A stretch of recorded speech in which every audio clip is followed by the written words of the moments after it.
हमारे चैनल को सब्सक्राइब करें और बेल आइकन दबाएं।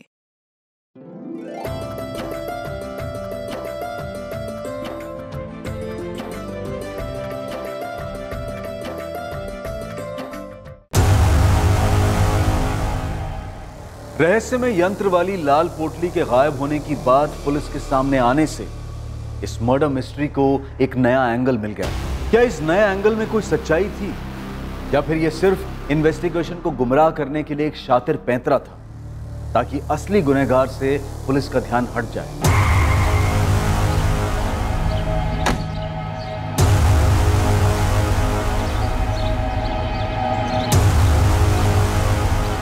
गोपाल जोशी को बाहर बुलाइए तुरंत। यंत्र? हाँ, एक लाल पोटली में रखा हुआ था जिसे रामनाथ दीक्षित एक संदूक में रखते थे। तो क्या वो लाल पोटली वहां से गायब है? हाँ, ये खबर हमें उनके चेले धीरज और लक्ष्मण ने दी। तो हम जानना चाहते हैं कि वो दोनों वाकई सच बोल भी रहे हैं या नहीं। ओके मैडम, मैं पता लगाता हूँ, क्योंकि काफी लोग दूर दराज से भी रामनाथ दीक्षित यहाँ आते थे। कोई ना कोई इस पे रोशनी जरूर डालेगा। यहाँ होता था, इधर इसी में रखते थे गुरुजी। साहब, हमने कभी पास से नहीं देखा, बस दूर से ही देखा करते थे। सिर्फ गुरुजी ही संदूक खोलते थे। उसके बाद वो अंदर से पोटली निकालते थे, फिर उसके अंदर हाथ डालते थे, ध्यान लगाते थे, साथ में मंत्र पढ़ते थे। साहब, वो हमसे कहते थे कि उस पोटली में एक यंत्र है जो सिर्फ और सिर्फ उन्हें चमत्कारी शक्तियाँ देता है, लेकिन वो हमें उस यंत्र को देखने तक नहीं देते थे। अगर वो यंत्र इतना ही खास था कि गोपाल उसे चुराने के लिए इतना खतरनाक रास्ता अपना सकता है, तो तुम दोनों भी तो कर सकते हो।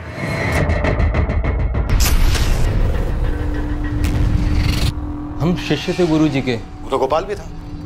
साहब, वो यंत्र हमारे किसी काम का ना होता। अभी तो हमने विद्या पूरी सीखी भी नहीं थी, अभी तो पूरा ज्ञान आना बाकी था साहब।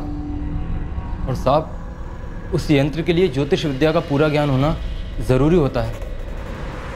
सर, मैं अपने गुरुजी और उनके परिवार के साथ ऐसा करने के बारे में सपने में भी नहीं सोच सकता। अब मुझे नाम बताइए उसका जिसने मेरा नाम घसीटकर इतनी घिनौनी हरकत का इल्जाम मेरे सर डालने का प्रयास किया। गोपाल, तू तो तांत्रिक है ना, तू खुद पता नहीं कर सकता क्या अपनी शक्तियों के साथ? वैसे अब तो भीड़ बढ़ गई होगी ना तेरे पास, वो लाल पोटली मिलने के बाद। भीड़ बढ़ गई होगी? लाल पोटली? कौन सी लाल पोटली सर, क्या बात कर रहे हैं आप? हमारे पास इस बात के पक्के सबूत हैं कि तुम उस यंत्र के पीछे पड़े थे गोपाल। ये क्या बात कर रहे हैं सर? मतलब मैं क्या करता हूँ उसका? और मुझे तो पता भी नहीं कि आप जिस यंत्र की बात कर रहे हैं वो दिखता कैसा है। लाल पोटली तो देखी होगी जिसमें हाथ डाल के रामनाथ ध्यान लगाता था। मैं स्वीकार करता हूँ कि मैंने वो पोटली देखी थी जब मैं गुरुजी के यहाँ शिष्य हुआ करता था, लेकिन गुरुजी ने स्पष्ट रूप से मुझे बताया था कि ये यंत्र सिर्फ उनके उपयोग के लिए। जंगल में कड़ी तपस्या करने के बाद उन्हें ये यंत्र प्राप्त हुआ था। सर, मुझ पे उंगली उठाने वाले वो लक्ष्मण और धीरज है ना, मैं बता सकता हूँ, पर मेरी बात भी तो सुनिए कि मुझ पर ये झूठा आरोप वो किसी और के कहने पे लगा रहे। तुमने उनको ये सलाह दी थी ना कि संदूक में वो लाल पोटली नहीं है, ये बात वो हमसे ना बताए। झूठ, बिल्कुल झूठ। मैंने तो उनको बिल्कुल इसके विपरीत सलाह दी थी। तुम दोनों को तब के तब बता देना चाहिए था पुलिस को कि संदूक से लाल पोटली गायब है। तुम लोगों ने बताया क्यों नहीं अभी तक? गोपाल भाई, हमें लगा ही नहीं कि गुरुजी और उनके परिवार का कत्ल उस यंत्र की वजह से हो सकता है। अरे उससे तुम्हें क्या लक्ष्मण, तुम्हारा काम पुलिस की सहायता करना है। जाओ जाकर के पुलिस को सब कुछ बताओ, जाओ। सर, सीधी सी बात है, इन दोनों लड़कों को आनंद दीक्षित ने भेजा था आपके पास। तुम्हारे पास इस बात का कोई सबूत है गोपाल? सबूत की क्या आवश्यकता है सर? जाहिर सी बात है, आनंद और गुरुजी के बीच में पुश्तैनी घर को लेकर के विवाद था, और मुझसे भी, क्योंकि गुरुजी मुझसे सलाह मशवरा करते थे। इतना बड़ा नामचीन तांत्रिक अपने छोटे भाई के गलत इरादों को नहीं देख पाया।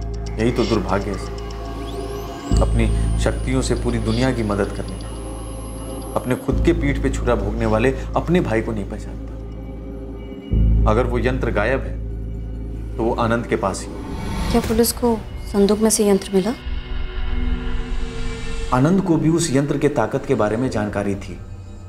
अब 2 और 2 की कड़ी जोड़कर देखिए, आनंद ने पहले उन 2 पाखंडी शिष्यों से ये कांड कराया, उसके बाद यंत्र को हासिल किया, उसके बाद उन दोनों को मेरे पास भेजा गायब यंत्र की जानकारी देने के लिए, और फिर मुझ पे इल्जाम लगाया।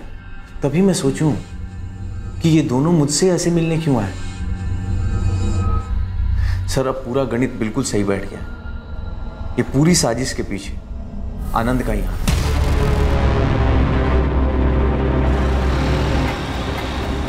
मैडम ये सूरज गुप्ता काफी डिंगे मार रहा है। ठीक से बताओ गुरदीप, क्या मतलब है तुम्हारा? कैसी डींगे? किशोर दीक्षित और उसके परिवार की ऐसी दर्दनाक मौत पर डिंगे। देखो यार, वो कहते हैं ना कि जैसी करनी वैसी भरनी। अब तुम जानते हो श्रेया तो मेरी गर्लफ्रेंड थी, लेकिन किशोर गलत था। मैंने उसको बोला था कि पीछे हट जा, नहीं हटा और साले ने मुझ पर हाथ उठाया। हुआ क्या, इस दुनिया से ही हट गया। हिसाब किताब एकदम बराबर हो गया। गुरदीप, तुम्हें लगता है सूरज और उसके कॉर्पोरेटर बाप ने मिलकर ही हिसाब किताब पूरा किया होगा? मैडम कॉर्पोरेटर धर्मेंद्र गुप्ता या फिर उसका बेटा सूरज गुप्ता खुद ये कांड करते ना तो शेख चिल्ली वाला मामला होता, मतलब खुद के ही पैर काट डालते। तो इन दोनों ने नहीं किया? मेरे हिसाब से तो बिल्कुल भी नहीं। हाँ, सुपारी वाला मामला हो सकता है। उस पर कोई खबर? यहाँ मझौली में तो कोई नहीं हो सकता। जबलपुर तक की सुपारी मार्केट छान मारी, अभी तक किसी गिरोह का नाम नहीं आया।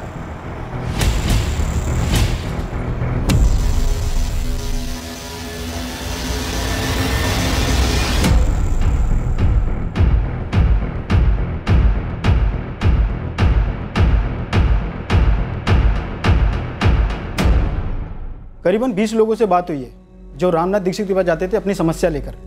सभी का कहना है कि लाल पोटली तो देखी ही दूर से, लेकिन यंत्र के बारे में किसी को कुछ नहीं मालूम। नथु, इस माधव रघुवंशी के बारे में कुछ पता चला क्या? साहब वो तो देवदास बना घूम रहा है। मतलब ये प्यार व्यार सच में था क्या? उसके और नेहा के कॉलेज में बात हुई। वहाँ के लोगों का कहना है कि दोनों का सीरियस रिलेशनशिप था। मतलब मोटा मोटा अब हमारे रडार पर सिर्फ आनंद दीक्षित और गोपाल जोशी हैं और दोनों पर ही बात आगे नहीं बढ़ रही है। साहब ये रामनाथ के चेले लक्ष्मण और धीरज दोनों की थोड़ी खातिरदारी करो, जरूर कुछ उगलेंगे। वही प्लान है। तब तो तू गोपाल जोशी को और खंगाल। ठीक है साहब, मैं लग जाता हूँ इसकी हिस्ट्री निकालने में। वैसे एक बात और खटक रही है मुझे, ये चारों मर्डर बहुत ही प्रोफेशनल तरीके से हुए, लेकिन पूरे जिले से, यहाँ तक कि पूरे स्टेट से एक भी हिस्ट्री शीटर का नाम सामने नहीं आया। सर और एक बात खटक रही है मुझे। हमने जब दीक्षित के पड़ोसी रोहित से बात की थी, तब उसने बताया था कि कत्ल की रात उनकी गली का कोई कुत्ता बहुत अजीब तरह से रो रहा था। उस रात को कोई कुत्ता बड़ी डरावनी तरीके से रो रहा था। सर मुझे कोई बहुत ही शातिर और बेरहम साजिश की बुआ रही है। यह सिर्फ किसी हिस्ट्री शीटर का अंजाम दिया जुर्म नहीं लग रहा है। यह किसी ऐसे आदमी का काम है जो दीक्षित परिवार और उनके घर मोहल्ले के हालात से अच्छी तरह से वाकिफ था, जिसके चलते इस साजिश को आराम से अंजाम दिया जा सके। काफी आराम से बचा। घर की बैक साइड को खोदने के लिए उनके पास पूरा टाइम। इस साजिश का हर पहलू खौफनाक तो था। जिस तरह से चारों को मौत के घाट उतारा गया था, जिस तरह से दोनों औरतों पर सेक्सुअल असॉल्ट किया गया था और जिस तरह से चारों को दफनाया गया था। पर क्या वो अदृश्य यंत्र जिसे इस केस से जुड़े किसी भी व्यक्ति ने नहीं देखा था, क्या सिर्फ एक लाल पोटली में छुपा हुआ वो यंत्र इस नरसंहार का कारण? सिर्फ एक यंत्र?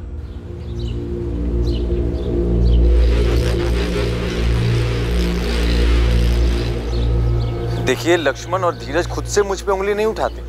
कोई है जो उनके कंधे से मुझ पे निशाना साध रहा है। एक बार आप पता तो कीजिए। जी ठीक ठीक।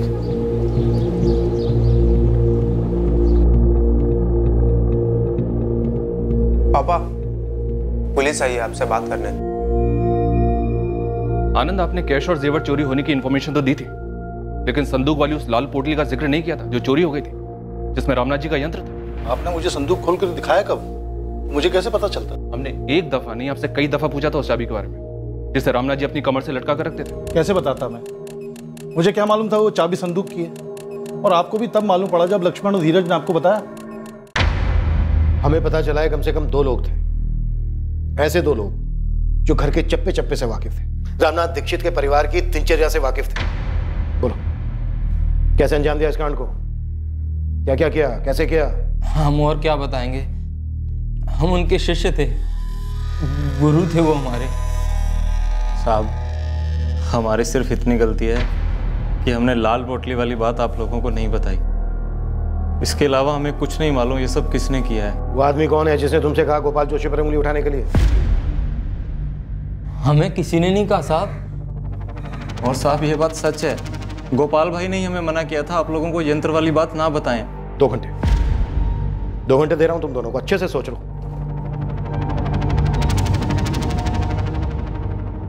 क्या सर, कुछ भी बोल रहे हैं आप? मैं समझ रहा हूं आपका गेम, आप तुक्का लगा रहे हैं मुझसे कुछ भी बुलवाने के लिए। कोई तुक्का नहीं लगा रहे।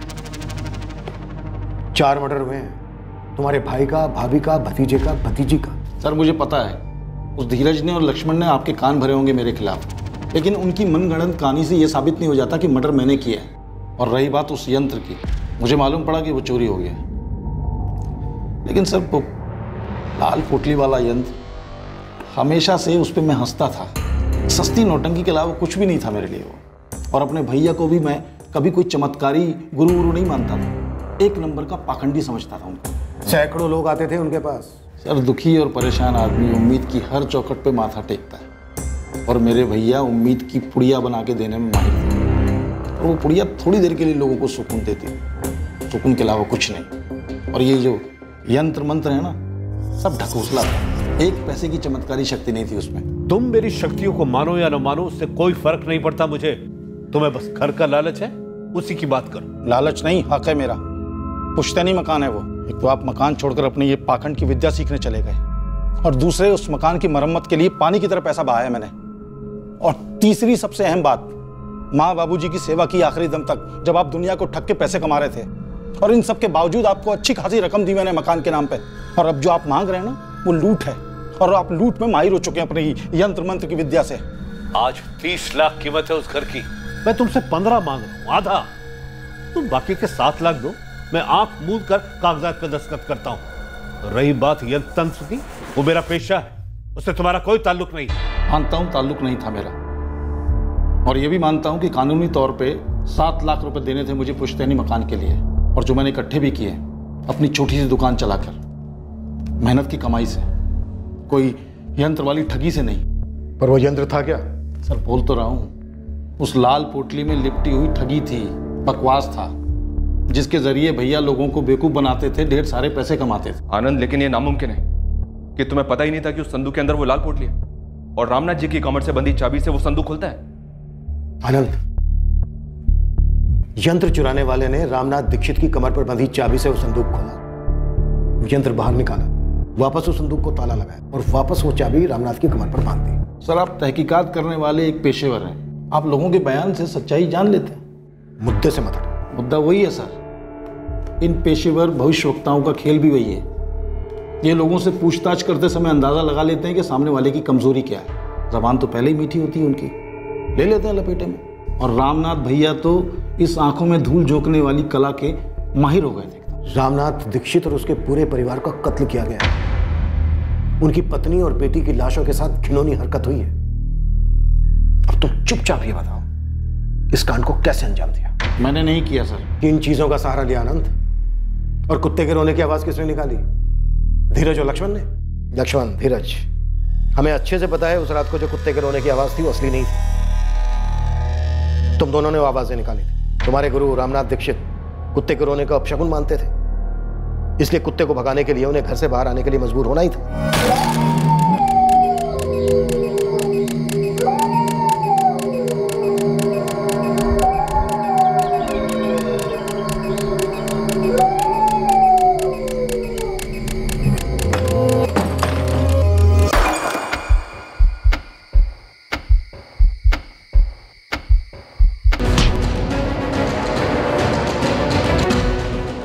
इसी तरीके से मारा, हाँ या ना? कि किसी भी तरह से रामनाथ दीक्षित को घर से बाहर लाओ, मारो, फिर घर में घुसकर बाकी सबको भी मार डालो। रात में कुत्ते के रोने को अपशकुन माना जाता है। तुम्हें पता था कुत्ते को चुप कराने के लिए रामनाथ बाहर आएगा ही आएगा। यकीन नहीं होता सर कि आप जैसा पुलिस अफसर एक अंधश्रद्धा को अपनी तहकीकात का आधार बनाएगा। खैर, अब मुद्दे से भटकना बंद करें और उन दोनों को बुलाएं, नालायकों को, लक्ष्मण और धीरज को, और मेरे मुंह पे कहलवाएं कि मर्डर मैंने करवाया है। जब जरूरत पड़ेगी तब करेंगे। जरूरत होगी तो भी नहीं करवा पाएंगे आप, क्योंकि ये सब झूठ है। और इस कांड के पीछे अगर मैं होता भी तो इतना मूर्ख नहीं हूं कि उन्हीं दोनों को चुनूंगा जिनको आपके शक के दायरे में आना ही आना था। तो फिर किन्हें चुना? किससे करवाया? कौन सा गिरोह? गिरोह तो मेरे भैया चला रहे थे, अंधश्रद्धा का गिरोह। और हम दोनों भाइयों के बीच में पुश्तैनी मकान को लेके मसला था। कोई नफरत नहीं थी कि मैं उनका मर्डर करवाता। आप ऐसे आदमी को ढूंढिए जिसे मेरे भैया से इतनी नफरत हो कि मेरी भाभी और भतीजी आप जितनी मर्जी पूछताछ कर लीजिए सर, लेकिन मैं वो आदमी नहीं हूं जो इतनी घिनौनी हरकत करता है, और वो भी अपने भाई के साथ। हर मर्डर केस में क्रिमिनल अपने पीछे कोई ना कोई सुराग छोड़ ही जाता है मनचंद। इस केस में 4 मर्डर हुए, 2 सेक्सुअल असॉल्ट हुए, लेकिन क्रिमिनल ने एक भी ऐसा निशान नहीं छोड़ा जिसके बलबूते हम किसी नतीजे पर पहुंच सके। सर सारे एंगल्स इस वक्त पर्सनल है और रहस्यमय लाल पोटली में लिपटा हुआ वो जादू यंत्र, लेकिन इनमें से कोई भी एंगल कोई स्ट्रॉन्ग रीजन नहीं दे रहा। इस केस में एक बात और गौर करने वाली है मनचंदा, सेक्सुअल असॉल्ट बहुत ही विकृत तरीके से हुआ, लाशों के साथ रेप किया गया, लेकिन क्रिमिनल ने वहां भी कोई अपना निशान नहीं छोड़ा। वेजाइनल स्वैब्स में कोई स्टेन्स नहीं मिले हैं। मतलब मुजरिम ने या मुजरिमों ने यूज किए होंगे। प्राइवेट पार्ट्स पर जख्म तो हैं, तो यस। और डॉक्टर, रेप कत्ल होने के बाद हुए? हाँ, इस हद तक विकृति।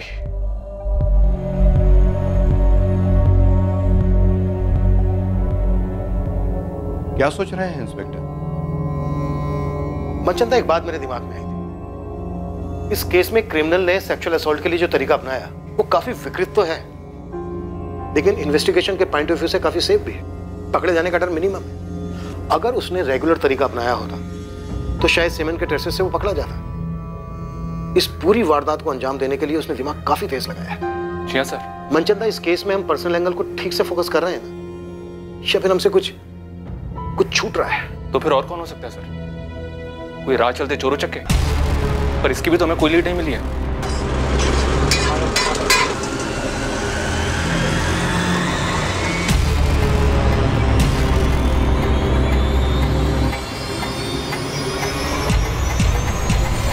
मनचंदा, अलमारी खुली मिली हमें, लॉकर से कैश जेवर सब लुटे गए। सर अगर ये लोग आम चोर लुटेरे होते तो लूटपाट करके भाग खड़े होते, घर के पीछे जाकर कब्र क्यों खोदते? मेरा मतलब सर, इतनी मेहनत इतना रिस्क क्यों उठाते?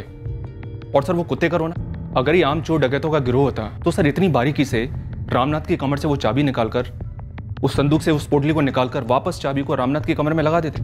इतनी बारीकी, मतलब सर कोई लॉजिक नहीं बनता। मनचंदा, वो लाल रंग की पोटली हमारे दिमाग में इसलिए बैठी हुई है क्योंकि धीरज और लक्ष्मण ने देखा कि वो संदूक में नहीं है। हो सकता है लुटेरों ने उसको छुआई ना हो, रामनाथ ने पहले से उसको निकाल के कहीं और रख दिया हो, या फिर किसी को दे दिया हो। सर मुश्किल लगता है, और अगर ऐसा हुआ भी हो तो बाकी बातें एड ऑन नहीं होती हैं। सर मुझे लगता है कि आम चोरी के दौरान हुए मर्डर का केस है ही नहीं, रेगुलर हिस्ट्री शीटर्स नहीं थे वो लोग। सर, इस गोपाल जोशी की पूरी कुंडली निकाली है। ऐसी कोई लीड जो उसे इस जुर्म से जोड़ सके? इस वक्त कुछ कहना मुश्किल है सर, लेकिन उसकी कुंडली में काफी उतार चढ़ाव है, स्पेशली पिछले 4 सालों में। 4 साल पहले तक वो जबलपुर के बाहर एक फैक्ट्री में कारीगर था। 2013 में गोपाल के पिता अनिल जोशी सीरियस स्ट्रोक के शिकार हुए थे। लकवे के उस स्ट्रोक के बाद वो कभी बिस्तर से उठ नहीं पाए। उसी महीने में गोपाल की फैक्ट्री में कटौती की वजह से गोपाल को नौकरी से हटा दिया गया। 2 दुर्घटनाएं एक साथ होने पर हताश होकर गोपाल रामनाथ जी के दरवाजे पर जा पहुंचा। उसे अपने बुरे वक्त को समझना था, आगे का रास्ता जानना था।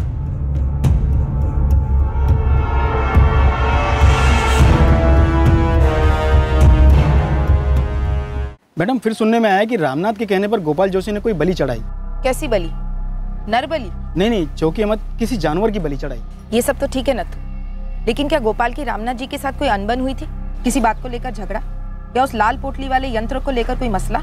मैडम, इतना पता चला है कि रामनाथ से मिलने के बाद गोपाल को कई नई नौकरियां मिली, लेकिन वो कहीं टिक नहीं पाया। फिर वो रामनाथ का ही भरोसेमंद शागिर्द बन गया। रामनाथ कभी कभी अपने कुछ भक्तों का भविष्य गोपाल से पढ़वाने लगा। तुम्हारी समस्या तुम्हारे घर के 4 दीवारी में। जी गुरुजी। घर के किस सदस्य से? गुरुजी, बेटी का मसला है। बताओ क्या समस्या? लक्ष्मण और धीरज ने जैसे आप लोग को बताया कि रामनाथ अपनी विद्या अपने शागिर्दों को अच्छे से सिखाता जरूर था, लेकिन उसके बावजूद भी अपनी पोटली में किसी को हाथ तक नहीं लगाने देता था। ये यंत्र है क्या नत्थु? बहुत बड़ा झोल तो नहीं है? मैडम, वो सब तो नहीं पता, लेकिन एक समय के बाद गोपाल रामनाथ से अलग हो गया। उसने खुद की बैठक शुरू कर दी। जरूर कोई झगड़ा या अनबन हुई होगी। पता करो नत्थु, जल्दी। पर नत्थु कुछ पता नहीं कर पाया सर। रामनाथ के काफी भक्त गोपाल जोशी के पास जाने लगे होंगे। बिजनेस कम हुआ होगा रामनाथ का, जलन हुई होगी। लेकिन सर, अगर जलन रामनाथ की तरफ से थी तो वो खुद क्यों मारा गया, और उसका पूरा परिवार भी? मुझे एक ख्याल आया सर, जब रामनाथ जी के क्लाइंट्स भारी मात्रा में गोपाल के पास जा रहे होंगे तो रामनाथ जी ने गोपाल को धमकी दी होगी कैसी धमकी बाबू? आधी अधूरी विद्या पाकर तुम लोगों के साथ छल कर रहे हो गोपाल। पाखंड है ये। क्षमा कीजिएगा गुरुजी।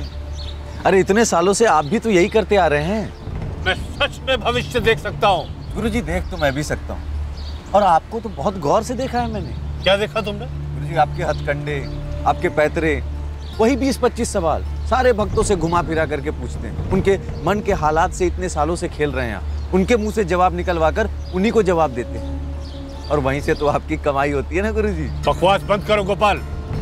मेरे पास सच में विद्या है, और मेरे भक्तों को जो तुम हथिया रहे हो ना, ये बंद करो। अब आ गए ना मुद्दे पे गुरुजी। आपसे देखी नहीं जा रही ना मेरी सफलता और आपकी घटती हुई कमाई। याद रखो, मैंने तुम्हें ये विद्या सिखाई, मैं इसे वापस भी ले सकता हूँ। धमकी दे रहे हैं आप? चेतावनी दे रहा हूँ। तुम जिस हालत में मेरे पास आए थे तो मुश्किलों से घिरे हुए थे। मैंने अपनी मंत्र विद्या और यंत्र की शक्ति से तुम्हारी सारी मुश्किलें दूर की। मुझे अगर क्रोधित करोगे, नाखुश करोगे, तो वही हालात है, पर उससे भी बदतर हालात में पहुंचने में देर नहीं लगेगी। इतनी शक्ति है मेरे पास। पुलिस ने अनुमान लगाया था कि इस तरह का कोई झगड़ा गुरु और शिष्य के बीच हुआ हो सकता है, जिसकी वजह से गोपाल ने इस हत्याकांड को करने की ठान ली। ये सिर्फ आपका अनुमान है, सिर्फ अनुमान। और वैसे भी चमत्कारी शक्तियों पर आप लोग कब से विश्वास करने लगे? लोगों का विश्वास जीतकर उनसे पैसे तुम और रामनाथ जैसे लोग कमाते हैं। कौन ना करता है आती हुई लक्ष्मी को। ये बिजनेस है हमारा। लोगों को उम्मीद की पूड़ी देकर हम अपने घर की दाल रोटी चलाते हैं। मैं भी तो गया था रामनाथ जी के पास, हताश हालत। और फिर वहीं टिके रहे, लंबे अरसे तक वहीं रहे। तो क्या करता मैं? किसी भी तांत्रिक के पास जाना सर एक आदत होती है, जो धीरे धीरे लत बन जाती है नशे की तरह। बंदा खुद के लिए भी फैसला अकेले नहीं कर पाता, किसी भी मुश्किल का सामना नहीं कर पाता, कोई खुशी नहीं मना पाता। वो हर दूसरे दिन बाबा के चरणों में जाकर गिरा रहता। यही हमारा बिजनेस है, यहीं से हमारी कमाई होती है। ये बात मैं बहुत पहले समझ चुका था। फिर भी रामनाथ जी की धमकी से डर गए? सर, झूठी शक्तियों की धमकी से कौन डरता है? तो पहली बात कि रामनाथ जी ने तो मुझे कभी धमकी दी ही नहीं थी। वो बहुत ईमानदारी से अपना व्यवसाय कर रहे थे, मैं अपना कर रहा था। और सर, रामनाथ जी और उनके पूरे परिवार को इस तरह मारकर मुझे क्या हासिल होगा, क्या मिला? तुम अब भी उंगली रामनाथ के छोटे भाई आनंद दीक्षित पर ही उठाओगे? जी बिल्कुल। इन सब के बीच में सबसे ज्यादा फायदा आनंद दीक्षित को ही हुआ। जब शक उन पे गया तो उन्होंने बहुत चालाकी से चमत्कारी यंत्र और लाल पोटली के बीच में बातों को फंसा दिया, और आप लोग उसी के गोल गोल गोल गोल घूम रहे हैं। आनंद दीक्षित के पीछे पूरी टीम लगाई गई। उसकी एक एक हरकत पर नजर रखी गई। जिन्हें क्लीन चिट दी गई थी उन्हें दोबारा से पुलिस की रडार में लाया गया। नेहा दीक्षित के बॉयफ्रेंड माधव की बार बार पूछताछ हुई, इस उम्मीद में वो शायद कोई और खुलासा करेगा और उस रात पर रोशनी डालेगा और मुजरिमों का कुछ तो पता चलेगा। लक्ष्मण और धीरज, रामनाथ दीक्षित के दोनों स्टूडेंट्स पर कड़ी नजर रखी गई। टीम सिर्फ इसका इंतजार कर रही थी कि कब इनमें से कोई फिसले और इस केस की कोई तगड़ी लीड मिले। क्राइम सीन का भी बार बार री एग्जामिनेशन हुआ। सब कुछ इस एक उम्मीद से किया जा रहा था कि मुजरिम की तरफ कोई तो इशारा हो। साहब, जब से मैं खबरी बनाऊं, मैंने आज तक इतने हिस्ट्री सीटर से बात नहीं की होगी जितना इस केस में कर ली। मैं लगभग दावे के साथ कह सकता हूँ ये काम किसी हिस्ट्री शीटर का तो नहीं है। तो फिर कौन हो सकता है? अगर ये रामनाथ दीक्षित के शागिर्दों में से कोई नहीं है, इसमें कोई हिस्ट्री शीटर इन्वॉल्व नहीं है, तो फिर वो कौन हो सकता है जो एक रात आया, घर में चोरी की, 4 मर्डर किए, 2 सेक्सुअल असॉल्ट किए, फिर लाशों को घर के बैक साइड में दफना कर बिना कोई सबूत छोड़े चला गया? कैसे मुमकिन है? सर, शायद ये मर्डर्स किसी पर्सनल एंगल की वजह से ना हुए और ना ही किसी राह चलते क्रिमिनल ने किए हों। भाविका, तो और क्या रीजन हो सकता है? अंधेरे में तीर चला रही हूँ सर, लेकिन ये किसी नाखुश कस्टमर का एंगल भी तो हो सकता है। तुम्हारा मतलब है रामनाथ दीक्षित का कोई भक्त, कोई ग्राहक जिसे एक्स होने की सलाह दी गई और हुआ वाई? Yes sir. या फिर बोला कुछ 1 महीने में ठीक हो जाएगा और लग गया 1 साल। एक अरसे से पूरा समय ही चल रहा है, ये दशा कब तक चलेगी? सिर्फ 3 हफ्ते। भविष्यवाणी सही नहीं निकली और बंदे का खून खौल गया। अपनी सारी मुश्किलों का कारण वो रामनाथ जी को समझ बैठा और गुस्से में आकर कर गया कांड। और सर, आपको जैसे लग रहा था कुत्ते का रोना कारण हुआ होगा जिसकी वजह से रामनाथ जी अपने घर से बाहर निकले होंगे, मुझे भी बार बार वही सही लग रहा है।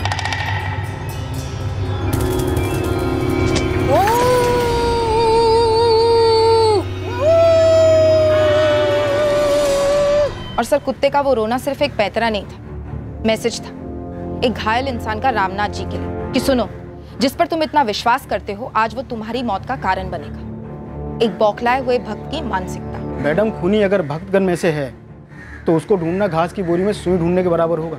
सालों से भक्त आते हैं, कई सारे मध्य प्रदेश से, कई बाहर से। और भाविका, हमने भी तो ऐसे कई लोगों से बात की है जिन्होंने रामनाथ से पुड़िया ली थी। मुश्किल से 4-5 ऐसे होंगे जिनको लाभ हुआ होगा। अब एक तांत्रिक की भविष्यवाणी का सच ना होना इसका मतलब ये तो नहीं कि कोई इतनी बुरी तरह से बदला लेगा।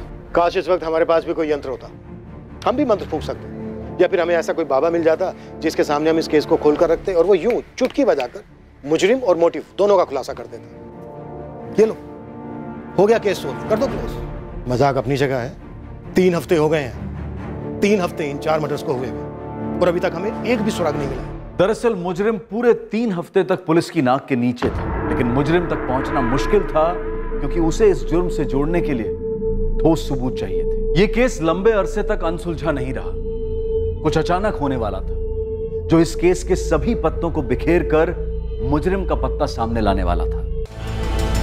नथु, चाय तो चढ़ाओ, खबर है। चाय और ये टाइम चढ़ा तो सही। ले मुस्ताद, चाय कड़क पिला रहा हूं तो खबर भी कड़क होनी चाहिए। वो कल्पेश को तो तू जानता ही है, हिस्ट्री सीटर कल्पेश ना। हाँ, क्या हुआ उसका? इतनी मोटी गट्ठी है उसके पास करारे नोटों की। ये तेरी कड़क खबर? भाई 10-10 हजार के दाव लगा रहा है। इतने पैसे तो सुपारी से मिलते, वो भी मर्डर की। अरे तो कोई मर्डर की टिप देना भाई, वो तुम ढूंढो ना, हमने तो तुम्हें तिल्ली दिया जला के, मशाल तुम बनाओ।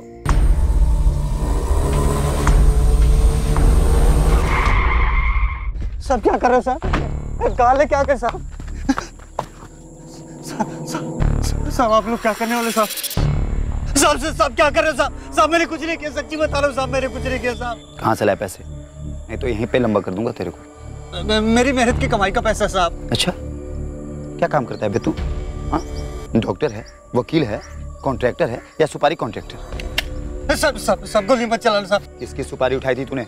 नहीं साहब, मेरी इतनी औकात कहाँ साहब, मैंने कोई सुपारी पारी नहीं उठाई साहब। वो एक बंदा चोरी का जेवर लेके मेरे पास आया था, बोला इसे बेच दे, तुझे तेरा कमीशन मिल जाएगा। मैंने वो सारे जेवर कांतिलाल सिसोदिया की दुकान पे बेच दिए।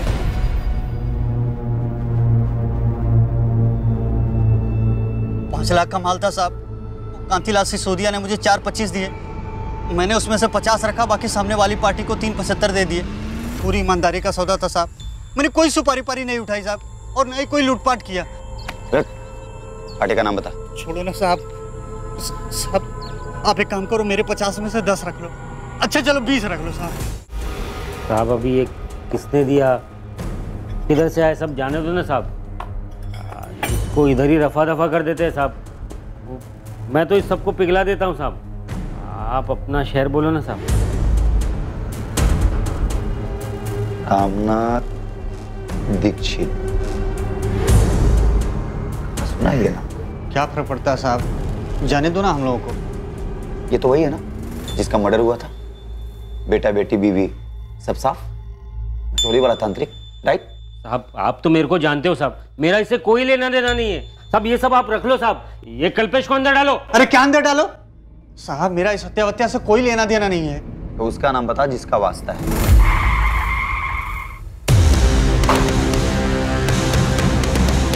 देखा साहब, हमें एक छोटी सी कल्पेश की टिप ने कहां से कहां पहुंचा दिया। साहब रवि नाम है उसका। सर रवि ही मिला था मुझे माल लेकर। कब आया था? यही कोई 1 महीना पहले।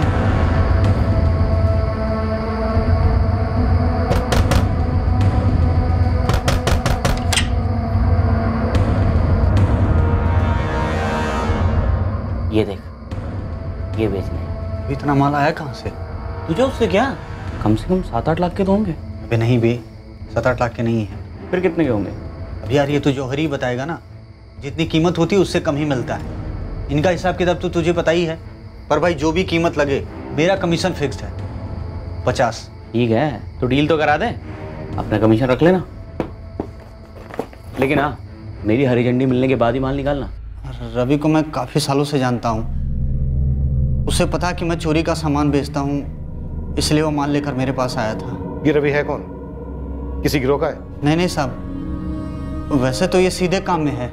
ऑमलेट और पराठे का ठेला लगाता है मझोली में। 1 हफ्ते पहले फ़ोन आया था उसका मेरे पास। हाँ कल्पेश, माल भेज दे तुरंत। अरे हरी झंडी है। हाँ हो जाएगा। आया, पर तूने बताया नहीं कि माल किधर से आया, कहाँ से आया। अरे तुझे क्यों जानना है? तू माल भेज, अपना कमीशन रखो, खुश रहे। जुल्म अपना दिमाग लगा रहा है। तेरे रवि मझोली में कब और कहाँ ठेला लगाता है? साहब ये शाम 5 बजे से लेकर रात के 2 बजे तक, हाईवे के पास सर्विस रोड पर।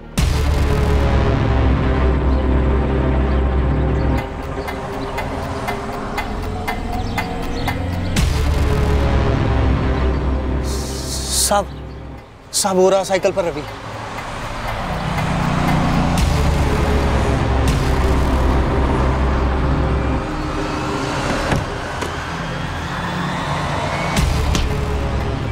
रामनाथ दीक्षित, नाम तो सुना ही होगा।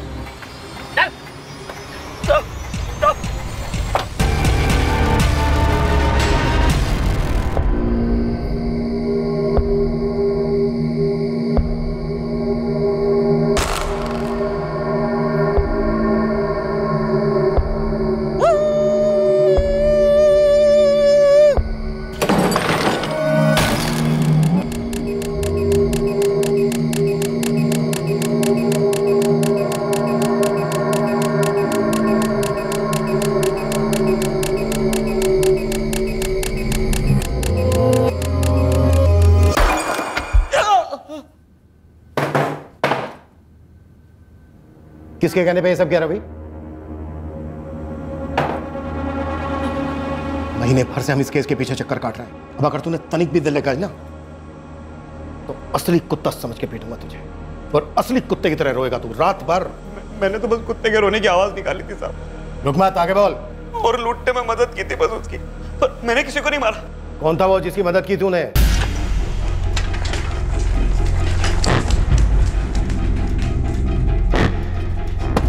धीरज, धीरज, पुलिस को वो बंदा मिल गया है जिसने गुरुजी के जेवर बेचे।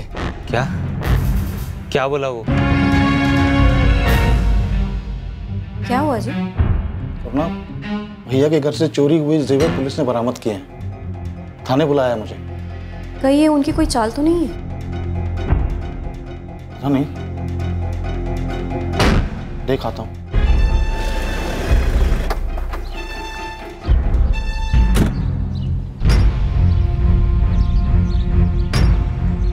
गोपाल, गोपाल जोशी। जी इंस्पेक्टर। मुजरिम पकड़ लिया हमने। कौन है? बताते हैं, चलो हमारे साथ। बताइए ना सर, किसे पकड़ा है आप लोगों ने? एक क्रिमिनल है, हिस्ट्री शीटर। कौन है ये? पहले जबलपुर पुलिस ने उसे पकड़ा था पैसों के साथ, जो उसने कुछ जेवर बेचने के बाद कमाए थे बतौर कमीशन। अच्छा, फिर जेवर बरामद हुए और उन जेवर में से चांदी के एक गिलास पर रामनाथ दीक्षित का नाम लिखा हुआ था। फिर ये कल्पेश मझौली में एक बंदे से मिला जिसने कल्पेश को वो जेवर दिए थे बेचने के लिए। रवि नाम है उसका। इस रवि को वो जेवर बेचने के लिए किसने दिए थे? गोपाल जोशी। किसने दिए थे सर? आप मुझसे क्यों पूछ रहे हैं? हमारा अंदाजा इतना भी गलत नहीं था, और तेरे ऊपर तो शक हमें पहले से ही था, बस सबूत नहीं था हमारे पास। अब हम तुझसे तोते की तरह सच बुलवाएंगे, फिर तेरी भविष्यवाणी की जाएगी, समझा?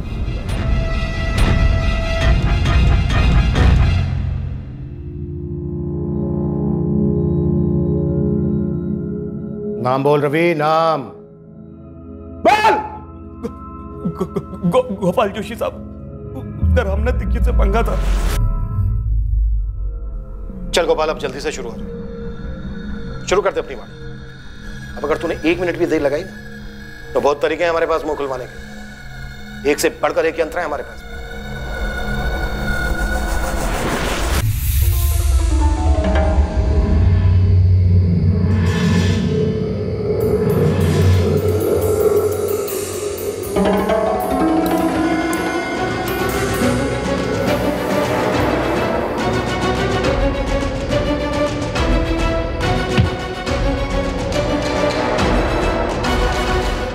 मैं वो कसाई वाला चॉपर ले आऊँगा, एक बार में काम तमाम।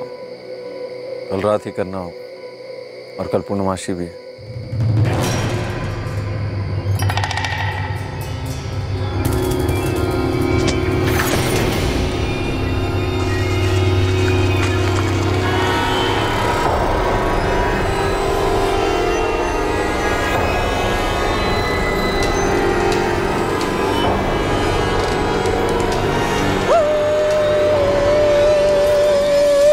दरवाज़ा खटखटाता तो चारों में से कोई भी दरवाज़ा खोल सकता था, लेकिन मुझे यकीन था कि कुत्ते की रोने की आवाज़ सुनकर गुरुजी ही दरवाज़ा खोलेंगे। उन्हें लगता कि कोई अपशगुन होने वाला है। जो भी सामने आया सबको मार दिया। हाँ, क्योंकि कोई बचता तो वो भागता, शोर मचाता, लोग इकट्ठे हो जाते। मतलब पूरी फैमिली का सफाई करना है, ये पहले से तय था? नहीं साहब, मैंने किसी को नहीं मारा। मैंने तो बस चोरी में मदद की थी और लाशों को दफनाने में। गायत्री दीक्षित और नेहा दीक्षित की लाशों के साथ जो किया वो किसने किया? बोल गोपाल, सुन रहा हूं मैं, बोल। गोपाल भाई, ये लड़की आपकी, वो औरत मेरी, बाद में एक्सचेंज, ठीक है? एक सेकंड रुक, ये ले, कोई निशान मत छोड़।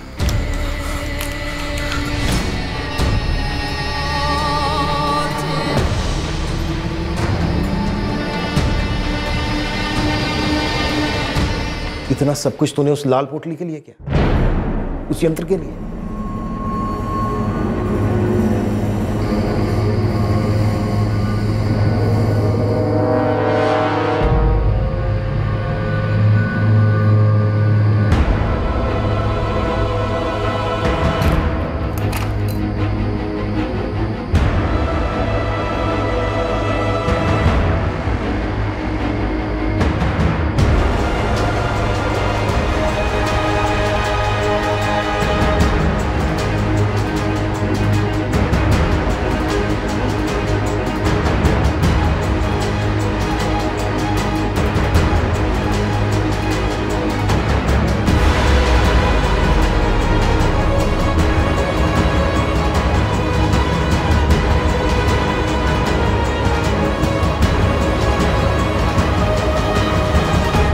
देखो गोपाल, अब अगर तुमने मेरा एक भी भक्त खींचा तो तुम्हारी खैर नहीं, बर्बाद कर दूंगा मैं तुम्हें। पहले मुझसे मेरी विद्या सीखी और अब तुम मेरे ही ग्राहक छीन रहा है। तेरी इतनी हिम्मत! इतने सालों में पहली बार आपके मुंह से भक्त की जगह पे ग्राहक सुन रहा हूं, बड़ा अच्छा लगा। पाखंडी नहीं है आप मेरी तरह, धंधे वाले हैं और धंधे में नए ग्राहक बनाना अन्याय नहीं है, लेकिन पुराने वाले को भी पकड़ के रखिए। मैं तो कहता हूं कोई जबरदस्त चमत्कार दिखाइए उन्हें। तुम मेरा और मेरी विद्या का मजाक उड़ा रहे हो? गुरुजी, सैकड़ों ग्राहकों का इतने सालों से आप मजाक ही तो बनाते आ रहे हैं। अब बहती नदी में मैंने भी हाथ धो ली। अब गुरुजी, इसमें बुरा मानने वाली कोई बात है नहीं। विनाश काले विपरीत बुद्धि, तुम्हें अंदाजा नहीं है गोपाल, तुमने मेरे साथ अन्याय और फिर मेरा अपमान करके क्या मोल ले लिया। जिस हालत में तुम मेरे पास आए थे उससे भी बदतर दशा होगी तुम्हारी, वरना मैं ये तांत्रिक विद्या छोड़ दूंगा। एक डर अंदर ही अंदर था मेरे कि कहीं गुरुजी के पास उस यंत्र की ताकत हो, शायद दुनिया में ऐसी कोई ताकत हो। और ये ख्याल मुझे दिन रात अंदर से खाने लगा। मैं अपने ग्राहकों को सही से सलाह नहीं दे पा रहा था और धीरे धीरे ग्राहक कम होते चले। जो कमाया था वो घटता चला गया। तब मुझे यकीन होने लगा कि ये सब यंत्र के कारण हो। गोपाल भाई, यही है वो यंत्र जो आपके कलेजे का पत्थर था? गोपाल भाई कुछ बोलिए, इतना सब कुछ इस मामूली से पत्थर के लिए? इसकी धमकी से ये मेरी जिंदगी बर्बाद करने चला था। अब देखो खुद का। गोपाल भाई, आपका यंत्र मिल गया। मुझे लगता है अब यहाँ से निकलना चाहिए। 4:30 हो चुके हैं। घर से नकद और जेवर लेके चलते हैं। चलिए। लाल पोटली कहाँ है? जला दी मैंने। उसके अंदर जो पत्थर था वो मेरे घर पे पड़ा। तुम अब भी उस पत्थर को चमत्कारी समझते हो? तंत्र का यंत्र है वो। कुछ जेवर भैया के नाम पे हैं और कुछ भाभी के। उस पोटली में सच में सिर्फ ये पत्थर था? हाँ, सिर्फ पत्थर, और तुम लोगों के लिए यंत्र। मुझे इसके बारे में कभी कुछ पता नहीं था, लेकिन इतना मालूम था कि जो भी ये बकवास है।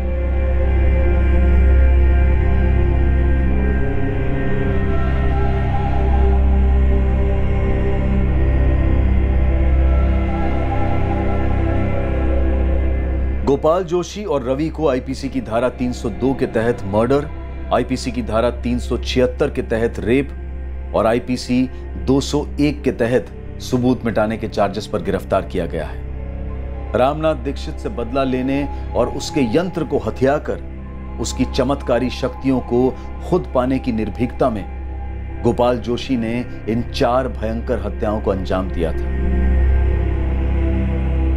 सिर्फ ये जानने के लिए कि दरअसल कोई यंत्र था ही नहीं, बस एक पत्थर था जिसे एक कपड़े में बांधकर रखा गया था, एक साधारण सा पत्थर।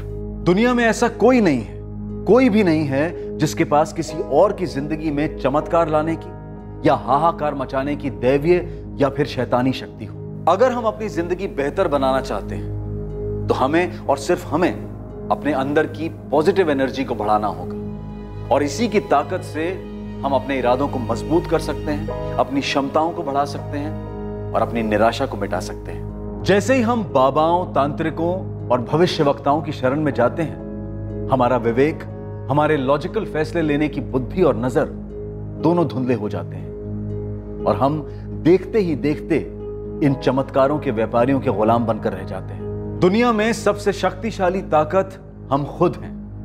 अपनी जिंदगी को बेहतर बनाने की भरपूर ताकत खुद हमारे पास है, लेकिन हम में वो कमजोरी भी है कि हम नकारात्मक शक्तियों के जाल में फंसकर अपने इर्द गिर्द तबाही मचा सकते हैं। जरूरी है कि हम इन नकारात्मक नेगेटिव शक्तियों से सतर्क होकर अपने आप को बचाएं। जीवन सुंदर है, जीवन अमूल्य है। अब मैं अनूप सोनी आपसे विदा लेता हूं, फिर मुलाकात होगी और हमेशा याद रखें, क्राइम और आपके बीच में सिर्फ इतना फर्क है कि आप कितने सतर्क हैं। सतर्क रहें, सुरक्षित रहें। For more updates, subscribe to our channel, click the show links and enjoy watching the videos.